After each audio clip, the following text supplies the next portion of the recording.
بسم اللہ الرحمن الرحیم۔ السلام علیکم معزز ناظرین و سامعین، سہیل ملک آپ سے مخاطب ہے۔ دو ایشوز پہ بات کرنی تھی۔ ایک تو بریکنگ نیوز کہہ لیں آپ کہ جسٹس اعجاز الحسن نے بھی استعفیٰ دے دیا۔ دوسرا، پاناما سے اقامہ نکلا اور اقامہ سے کچھ بھی نہ نکلا اور نواز شریف باعزت بری ہو گئے۔ ان دونوں ایشوز کا آپس میں کیا تعلق ہے، میں کوشش کرتا ہوں اس پہ بات کرنے کی۔ اعجاز الحسن صاحب نے کیوں مظاہر نقوی کے فوراً بعد استعفیٰ دے دیا؟ جو بات بظاہر نظر آتی ہے وہ یہ ہے کہ سم ٹائم آدمی اپنے کانشیس کا وکٹم ہوتا ہے، قیدی ہوتا ہے۔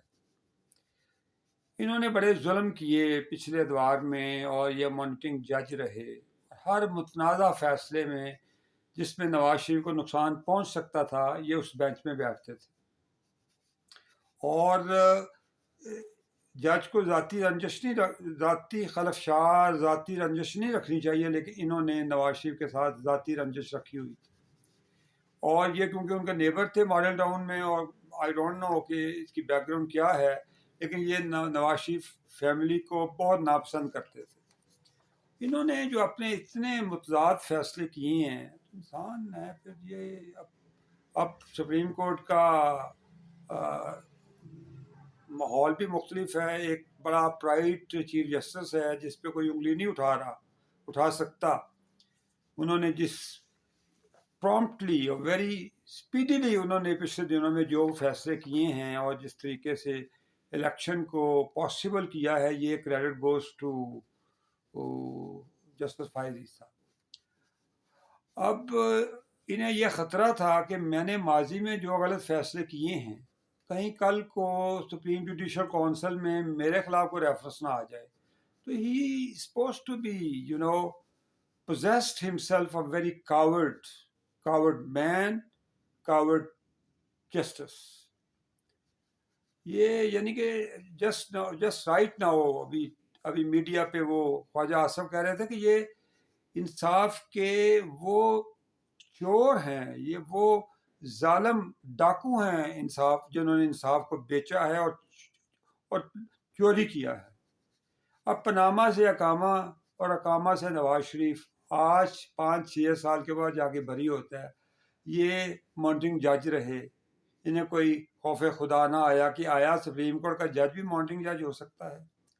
انہوں نے پھر 450 لوگوں پہ وہ کیسز تھے پاناما کے، صرف ایک بندے کو آپ نے کٹہرے میں کھڑا کیا جس کا نام نواز شریف تھا، اور اس پہ بیٹے سے تنخواہ نہ لینے پر اسے آپ نے عمر بھر کے لیے ڈسکوالیفائی کر دیا۔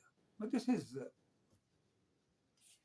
آئی ڈونٹ نو کہ یہ ٹو دیٹ ایکسٹینٹ یہ لوگ کس طریقے سے یہ اتنے بڑے پیڈسٹل پہ انصاف کے بیٹھ کر ایسے فیصلے کرتے ہیں۔ پھر وہ 449 وہ کدھر گئے؟ وہ پاناما کے جو ڈکلیئر چور تھے، کروڑوں اربوں روپیہ جنہوں نے چھپایا تھا، ان میں سے کسی دوسرے بندے کو انہوں نے بلایا، سمن کیے کہ آؤ بھائی حساب دو آ کے؟